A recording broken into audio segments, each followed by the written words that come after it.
آیت نمبر 74 یختص برحمتہ من یشاء، اللہ تعالیٰ مختص کر لیتے ہیں اپنی رحمت کے لیے جس کو وہ چاہتے ہیں۔ واللہ ذو الفضل العظیم، اللہ تعالیٰ بڑے فضل کے مالک ہیں۔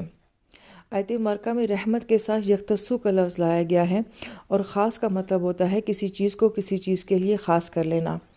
ہماری دنیا کے نظام میں یہ ہوتا ہے کہ ہم جب دو چیزوں میں سے کسی ایک چیز کو سلیکٹ کرتے ہیں تو ہم یہ کہتے ہیں کہ دوسری چیز ہمیں پسند نہیں ہے یا اس میں یہ کمی ہے، اس وجہ سے میں اس کو اپنے لیے خاص کر رہی ہوں۔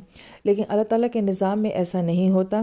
اللہ تعالیٰ جب کسی کو اپنی رحمت کے لیے خاص کر لیتے ہیں تو ہرگز یہ معنی نہیں ہوتا کہ کسی دوسرے کو نظر انداز کیا جا رہا ہے یا دوسرے سے نفرت کی بنیاد کے اوپر کسی دوسرے کو جو ہے اپنی رحمت کے لیے خاص کیا جا رہا ہے۔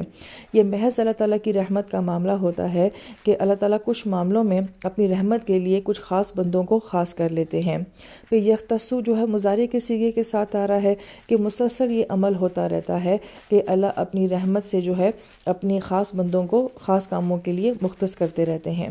واللہ ذو الفضل العظیم جب فرمایا تو یہ بھی گرامر کے لحاظ سے جملہ اسمیہ ہے کہ اللہ تعالیٰ بہت فضل والے ہیں، تو یہ فضل کل بھی تھا، یہ فضل آج بھی ہے، اور یہ فضل قیامت تک رہے گا کہ اللہ تعالیٰ کے بندے اللہ تعالیٰ کے فضل سے اپنا حصہ لیتے رہیں گے۔